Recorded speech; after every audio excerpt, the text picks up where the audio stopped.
Good morning students. आज मैं आपको ज्योग्राफी का चैप्टर एग्रीकल्चर टीच करने जा रहा हूं। इस चैप्टर में बेसिकली हम लोग एग्रीकल्चर की काइंड क्या होते हैं, पहले हम ये जान लें कि व्हाट इज एग्रीकल्चर। तो growing cross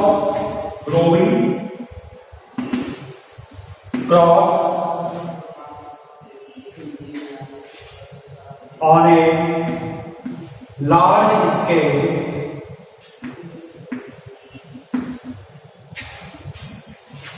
in scientific way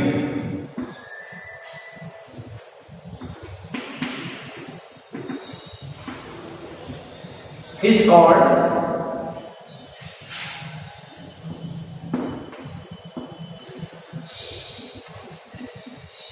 agriculture।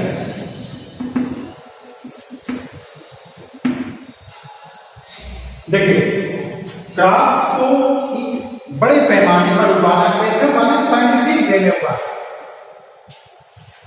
और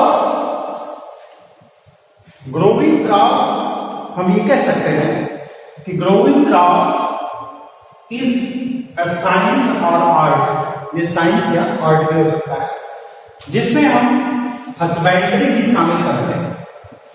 हस्बेंड्री क्या है स्टूडेंट? पशुपालन। ठीक है।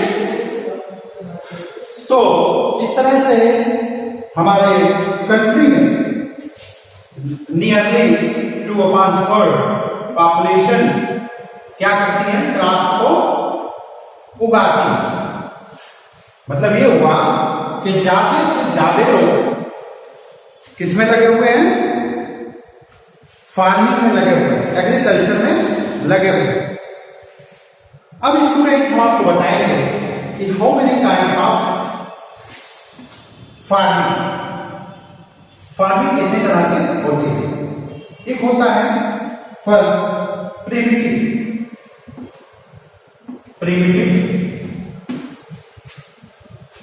सब्सिस्टेंस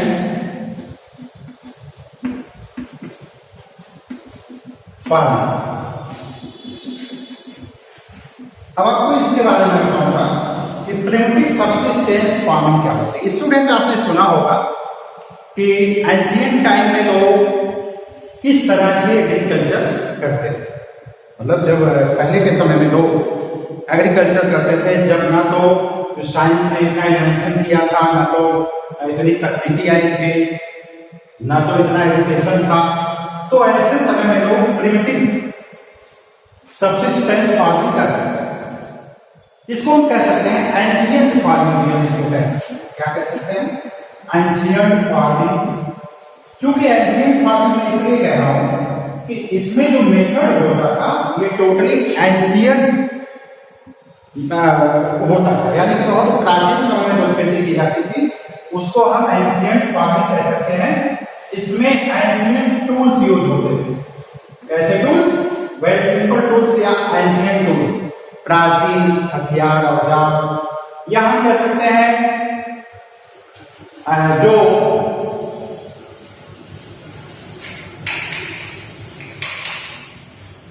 उस तरह के, मतलब जैसे आजकल फर्टिलाइजर है, तो उस समय के जो फर्टिलाइजर था तो उस समय तो था ही, उस समय फर्टिलाइजर का यूज था ही नहीं।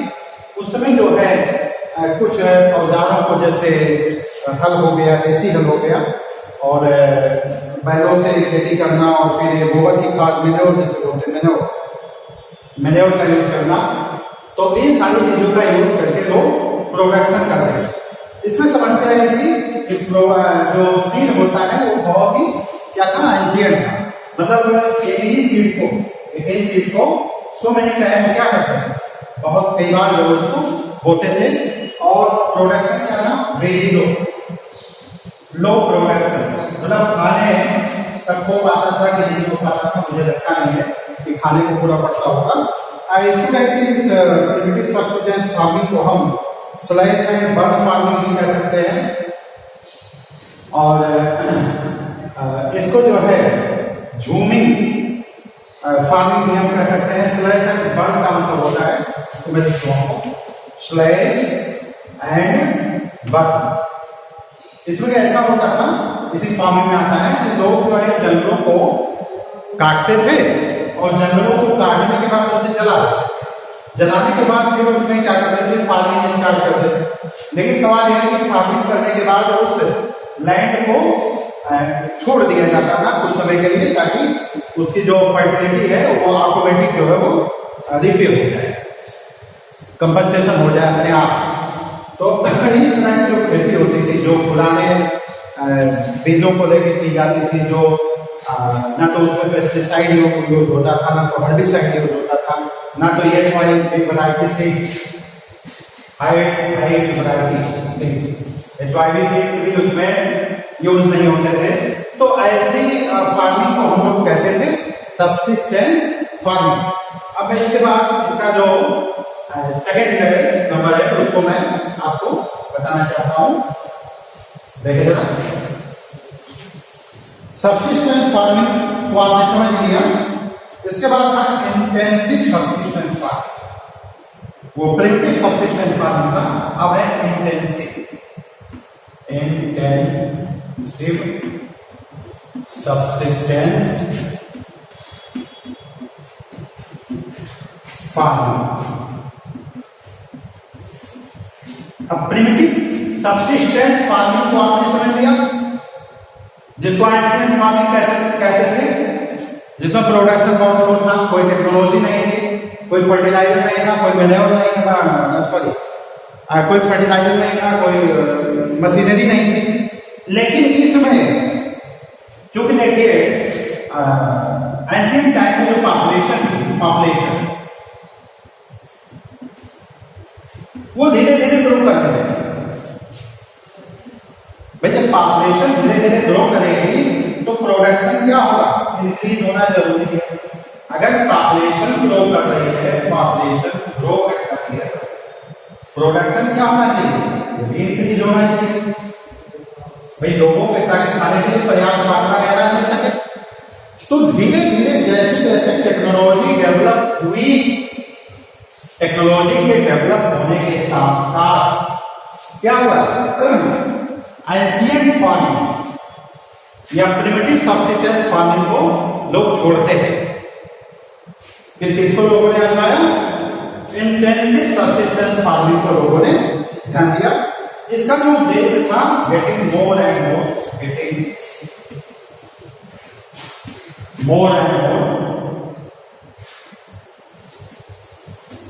मोर production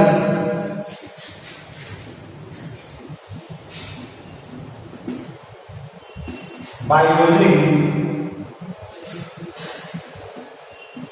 new technology and machinery,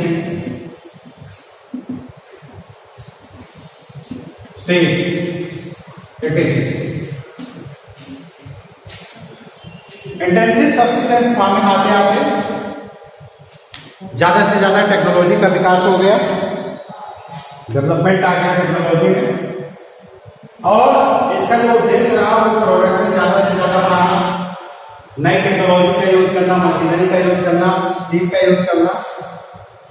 तो इस तरह से किसान जो है, फार्मर, इस फार्मिंग में न्यू टेक्नोलॉजी का यूज करके, फर्टिलाइजर का यूज करके, मशीनरी का यूज करके इन्होंने प्रोडक्शन को बढ़ा दिया। तो प्रोडक्शन जब ज्यादा होने लगा तो सरप्लस रेंज को क्या करते थे, मार्केट में सेंड कर देते, सरप्लस रेंज को मार्केट में सेंड कर देते। अब इसको कहेंगे अगला आता है primitive subsistence farming, intensive subsistence farming. Third है कमर्शियल फार्मिंग। कमर्शियल फार्मिंग से क्या हुआ इसमें कि जैसे प्रिमिटिव सब्सिस्टेंस फार्मिंग हुआ, तो इसके बाद धीरे धीरे लोगों ने जब टेक्नोलॉजी और ज्यादा बढ़ी तो लोग इंटेंसिव सब्सिस्टेंस फार्मिंग की तरफ बढ़े। फिर सीड्स, टेक्नोलॉजी, फर्टिलाइजर का यूज लोगों ने किया। अब लोग आ गए कमर्शियल फार्मिंग। कमर्शियल फार्मिंग का मतलब होता है such farming in which we make production for selling our product, मतलब जिसमें कि हम अपने उत्पादन को बेचते हैं जाकर, ठीक है, उसे कमर्शियल फार्मिंग कहते हैं। कमर्शियल फार्मिंग में खूब ज्यादा टेक्नोलॉजी का यूज होता है, खूब ज्यादा मशीनरी का यूज होता है, खूब ज्यादा अच्छी सीड्स का यूज होता है, हर्बिसाइड, पेस्टिसाइड इत्यादि का बहुत ज्यादा यूज होता है। इसका जो उद्देश्य होता है ज्यादा से ज्यादा प्रोडक्शन लेना, ठीक है, कमर्शियल में ज्यादा से ज्यादा प्रोडक्शन को लेना होता है। जैसे इसका एग्जांपल है शुगर केन। शुगर केन का जितना ही प्रोडक्शन हम करेंगे फिर ले जाकर के इसको कमर्शियलाइज हम कर सकते हैं, यानी इसको मार्केट में बेच सकते हैं। कॉफी, टी, ये चीजें जो है कॉमर्शियल फार्मिंग के अंतर्गत आती है। तो स्टूडेंट्स, मैंने आपको आज there are 3 type of farming के विषय में बताया। 3 तरह की फार्मिंग होती है। प्रिमिटिव सब्सिस्टेंस फार्मिंग, जिसमें कि पुरानी तरह से खेती किया जाता है, पुराने बीजों का यूज किया जाता है, पुराने मशीनें तो थी नहीं, जो है पुराने टूल्स का यूज किया जाता है, पुरानी तरह से लोग खेती करते हैं। इसके बाद आता है इंटेंसिव सब्सिस्टेंस फार्मिंग, जिसमें कि लोग ज्यादा, तब तक टेक्नोलॉजी आ गई थी तो ज्यादा से ज्यादा लोगों ने क्या किया, टेक्नोलॉजी का यूज करके और मशीनरी का यूज करके, अच्छी सीड का यूज करके सरप्लस रेन को उगाया। इसके बाद आता है कमर्शियल फार्मिंग। तो कमर्शियल फार्मिंग में ऐसी फार्मिंग होती है जिसमें कि ज्यादा से ज्यादा प्रोडक्शन, खूब ज्यादा प्रोडक्शन करा के और उसे मार्केट तक ले जाते हैं और फिर ज्यादा से ज्यादा हम पैसे कमाते हैं। ये हो गया स्टूडेंट कमर्शियल फार्मिंग। तो अब हम थोड़ा सा आगे चर्चा कर लें।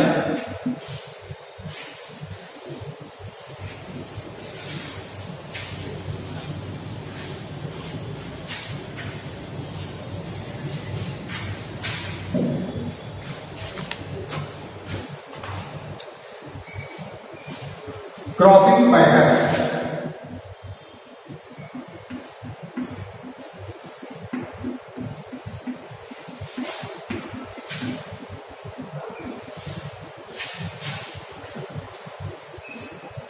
रबी,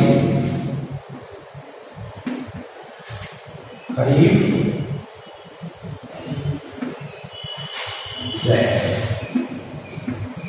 स्टूडेंट 3 तरह की हमारी क्रॉपिंग पैटर्न है, रबी, खरीफ और जैद। रबी की फसलें विंटर में बोई जाती है। कब बोई जाती है? ये विंटर सीजन में बोई जाती है। अक्टूबर से दिसंबर तक ये बोई जाती है। इसमें वीट है, बार्ली है, मस्टर्ड है, वीट है, बार्ली है, मस्टर्ड है, ये सारी चीजें होती है। तो जो रबी के फसलें हैं वो विंटर में बोई जाएंगी। वीट, बार्ली, मस्टर्ड इत्यादि से बोया जाता है। इसकी हार्वेस्टिंग जो है वो अप्रैल मई तक हो जाती है निश्चित रूप से। फिर बीच में आता है खरीफ। खरीफ की फसलें रेनी सीजन, ये रेनी सीजन में बोई जाती है। रेनी सीजन का मतलब ये होगा कि जून जुलाई से स्टार्ट होता है इसकी बुआई जो है। इसमें राइस है, मेज है, ज्वार है, बाजरा है, ये चीजें बोई जाती हैं। फिर नंबर आता है जैद का। जैद में देखिए वाटरमेलन, मस्कमेलन, कुकुम्बर इत्यादि बोया जाता है। देखिए रबी और खरीफ के बीच का जो समय बचता है, जैसे कि अप्रैल, मई, जून, इन 3 महीने में जो है कुछ सब्जियां, मस्कमेलन है, मेलन है, कुकुम्बर है, वेजिटेबल है, इसको बोया जाता है। ठीक है। तो अब हमने ये सीखा कि रबी जो है विंटर में बोई जाती है, अक्टूबर से नवंबर तक बोई जाती है और अप्रैल से मई तक ही हार्वेस्ट कर ली जाती है। इसमें वीट है, बार्ली है, मस्टर्ड है, ग्राम है, ठीक है। जैसे हम कह सकते हैं गेहूं है, चना है, आलू है, फिर सरसों है, ये सभी चीजें इसमें बोई जाती हैं। खरीफ में जो है ये रेनी सीजन में होती है, और रेनी सीजन का मतलब जून से जुलाई तक ये बोया जाता है। इसमें राइस है, ज्वार है, बाजरा है, ये सारी चीजें उगाई जाती है।